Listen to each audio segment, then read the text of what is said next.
ভালো থেকো সব সময়। হ্যাঁ, তুমিও ভালো থেকো। বিয়ে কবে করবে?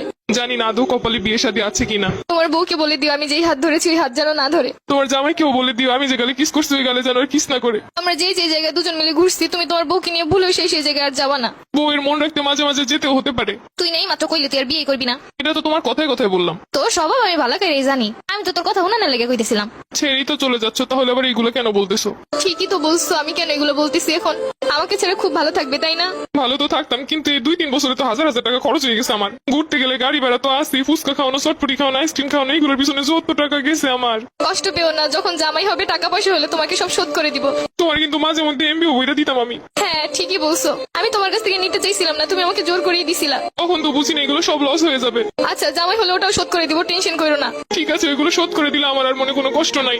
শুধু নিজে যা যা করছো তাই ভাবলা, আমি যে কি করছি সেইগুলো মনে নাই। একদিন কচু শাক রান্না করে নিয়ে আসছিলাম, লাল শাক বুনা করছিলাম, তোমাকে ছেড়ে খাইতে পারতেছিলাম না, তাই বক্স ভরে তোমাকে এনে দিছিলাম। আচ্ছা, আমার যখন বউ হবে আমিও তোমাকে লাল শাক আর কচু শাকের তরকারি রান্না করে বাটি ভরে দিয়ে আসবো। চেয়েছিলে এই শীতে রাজহাঁস রান্না করে খাওয়াতে আমাকে। ইচ্ছে তো ছিল কত কিছুই, কিন্তু হলো কই? সবই তো ঠিক ছিল, শুধুমাত্র একটা স্বপ্ন দেখে এভাবে চলে গেলে। আর আমার এই শীতে রাজহাঁস খাওয়া হলো না। শুধু কি স্বপ্নই? তুমি যে একটা মেয়ের দিকে তাকাইছিলে 2 মিনিটের জন্য, সম্পর্কে শুরুতেই বলছিলাম কোনো মেয়ের দিকে ভুলেও তাকাবা না। তুমি শুধু তাকানোটাই দেখলে, কিসের জন্য তাকাইছি সেটা তো একবারও জানতে চাইলে না। ওই মেয়েটার অন্য গাড়িতে পেঁচে যাচ্ছিল, আমি মেয়েটাকে বাঁচানোর জন্য ওকে ইশারা করে বুঝাচ্ছিলাম। আমি বেঁচে থাকতে অন্য কেউ মরে যাচ্ছে বলে তোমার এত কষ্ট হচ্ছিল? আমি তো বলেছি আমার ভুল হয়েছে। কিছু কিছু ভুলের কখনো ক্ষমা হয় না, এটা তো জানো। আর তুমি তো জানো আমি সবকিছু সহ্য করতে রাজি, কিন্তু মেয়েদের ব্যাপার নিয়ে একদমই সহ্য করতে পারি না। তাই তো আর আটকাতেও পারছি না। দোয়া করি সুখে থাকো সব সময়। তুমি আমাকে খুব সহজে ভুলে যেতে পারবে তাই না?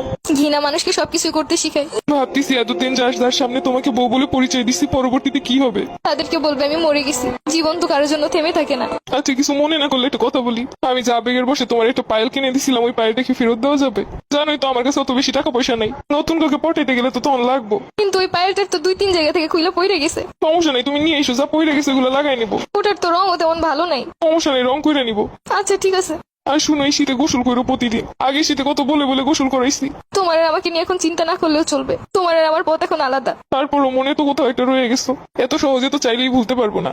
কিছু না মনে করলে আমি একটা কথা বলি। তোমারে তো আমি একটা গড়ি গিফট করছিলাম, ওই গড়িটা কি ফেরত দেওয়া যাবো? ওই গড়িটা তো পানি ঢুকে নষ্ট হয়ে গেছে। সমস্যা নেই, নষ্ট হইলেও চলবো। পুরোনো জিনিস বিক্রি হয়ে যে গ্রুপগুলোতে ওইগুলোই সেল করে দিব। একটা ড্রেস পছন্দ হয়েছে, ভাবছিলাম তোমারে বলবো, সেটা তো আর হলো না। ওই গড়িটা বিক্রি করেই কিনবো। লাস্ট ওই একটাই স্মৃতি ছিল আমার কাছে, ওটাও নিয়ে যাবে। আমি নিজেই নেই, আমার স্মৃতি দিয়ে আর কি করবে?